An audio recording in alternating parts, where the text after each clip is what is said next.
Disney হটস্টারে একটা দুর্দান্ত মানে রুদ্ধশ্বাস সিরিজ এসছে। সিরিজটার নাম হচ্ছে দ্য সিক্রেট অফ শিলেদার্স। তো দেখলাম 6টা এপিসোড আছে, মানে একটা সিঙ্গেল পয়েন্টও তোমাকে বোর করবে না। এবং এত হ্যাপেনিং একটা ওয়েব সিরিজ না, মানে সারাক্ষণ কিছু না কিছু হচ্ছে এবং প্রচুর ইনফরমেশনও জানতে পারছি।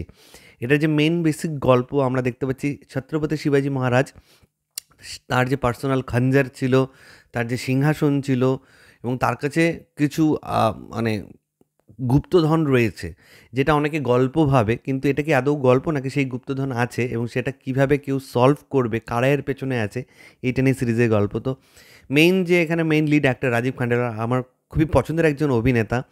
এছাড়া আশিস বিদ্যার্থী রয়েছে, সাই তামান্নাকার রয়েছে, আরও অনেকে রয়েছে। তো এখানে দেখতে পাচ্ছি যে শিলেদারদের বংশধরের মধ্যে আমাদের রাজীব খান্ডেলাল পড়ে। সে একজন প্রফেশনালি ডক্টর, কিন্তু তার অ্যাডভেঞ্চার এগুলোতেও প্রচুর ইন্টারেস্ট রয়েছে এবং হিস্ট্রি সম্পর্কে তার একটা বিশাল নলেজ। তো সেই যে শিলেদার তাদেরকে বলা হয় যারা হচ্ছে এই গুপ্তধনদের রক্ষা নিরীক্ষা করে আর কি। তো রাজীব খানেওয়াল যে শিলদার সে নিজেও জানতো না, সে একজন জাজের থেকে, কোর্টের জাজের থেকে সে জানতে পারে এবং তারপর থেকে তার উপর একটা দায়িত্ব, গুরু দায়িত্ব চলে আসে যে শিবাজির যে গুপ্তধন আছে সেটাকে খুঁজে বার করা এবং সেটাকে সিকিওর রাখা। কারণ অনেক নেগেটিভ লোকজন রয়েছে যারা কিন্তু এই গুপ্তধনের পেছনে পড়ে রয়েছে কনস্ট্যান্টলি। তো এটাই 6টা এপিসোডে আমাদেরকে দেখানো হয়েছে। তো ভালো দিক খারাপ দিক নিয়ে কথা বলবো। ভালো দিক সর ফার্স্ট আমার যেটা ভালো লেগেছে সেটা হচ্ছে যে এর যে এসেন্সটা, মানে এই ধরনের গুপ্তধনের এতে তোমাকে একটা আলাদা ট্রান্সপোর্ট করে নিয়ে যেতে হবে। মনে হয় যেন তুমিও ওদের সাথে সাথে সার্চ করছো, কারণ প্রচুর রিডলস থাকে, পাজলস থাকে, ক্লু থাকে, সেগুলো দিয়ে ধরে যেতে হয়। তো আমার মনে হয় খুব সাকসেসফুলি তারা সেটা করতে পেরেছে যে তুমিও ভাবছো যে আচ্ছা এই ক্লুটা কেন, এটার থেকে কী হয়তো ডিকোড করা যেতে পারে, মানে তুমিও সামহাও তোমার মাইন্ডের মধ্যে ওই ব্যাপারটা চলছে। তো কানেক্ট করা গেছে, খুব ভালো। সেকেন্ডে হলো performance. Rajeev Khandelwal top notch performance দিয়েছে। সেরকমই সাই তামান্নাকার বা আশিস বিদ্যার্থী বলো, ওর যে ভাইয়ের ক্যারেক্টার করেছিল রাজীব খান্ডেলের ভাই, সেও মানে খুব খুব খুব ভালো।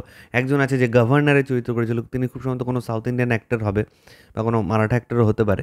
তার কাজ বেশ ভালো, গভর্নরের ক্যারেক্টারটা যিনি করেছিলেন।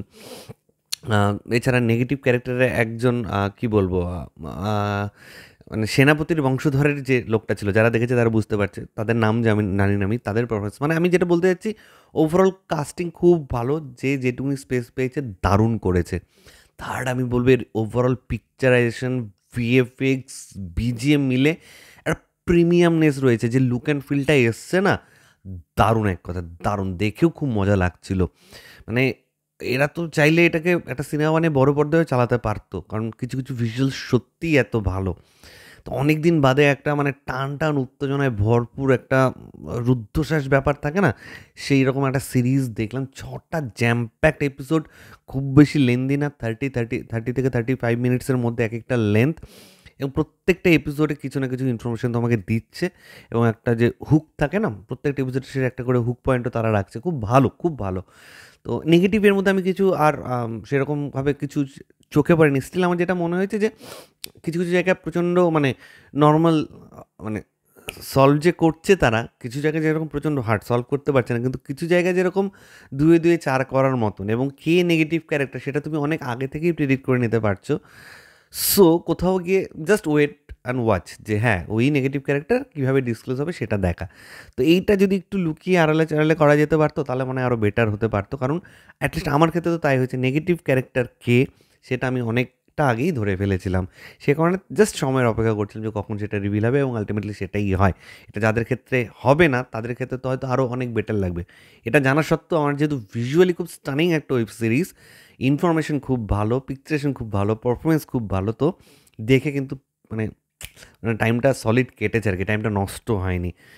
আশা রাখবো যে এই যে সিক্রেট অফ সিলিদার্সের হয়তো আরও কিছু সিকুয়েল আসতে পারে, আরও সিজন 2 আসতে পারে, সিজন 3 আসতে পারে, কারণ এবার নয় একটা গুপ্তধন দেখিয়েছে, পরের বার অন্য কিছু দেখাতে পারে। এই যে অ্যাডভেঞ্চারের ব্যাপারটা তারা কিন্তু এটা করে করে আনতেই পারে। মানে নতুন নতুন কিছু জিনিস টপিক নিল, আর এই ক্যারেক্টারগুলো সেটার পেছনে চেস করে অ্যাডভেঞ্চার করে সেটাকে রিভিল করলো বা সলিউশন করলো, এই ব্যাপারটা সলভ করলো। তো তোমরা যারা দেখে ফেলেছো ইতিমধ্যে, তোমরা প্লিজ নিচে কমেন্ট করে জানাও তোমাদের পার্সোনালি কার কেমন লেগেছে, আর যারা দেখোনি কি করছো বস, একটা ভালো ওয়েব সিরিজ এতদিন সপ্তাহান্তে এসছে, ডিজনি হটস্টারে অ্যাভেলেবেল আছে। 6টা এপিসোড, 2.5 থেকে 3 ঘন্টা সময় বার করে দেখে ফেলো। তো ঠিক আছে, আমার ভিডিওটা ভালো লেগে থাকলে লাইক কমেন্ট শেয়ার করতে একদম ভুলবে না। চ্যানেলটাকে যারা প্রথমবার দেখছো, নিচে যে রেড সাবস্ক্রাইব বাটনটা আছে সেখানে ক্লিক করে নাও, পাশে একটা বেল আইকন আছে সেখানে ক্লিক করে অল অপশনে ক্লিক করে নাও। ঠিক আছে বন্ধুরা, ভালো থেকো সবাই, সাবধানে থেকো সবাই, love you all, take care.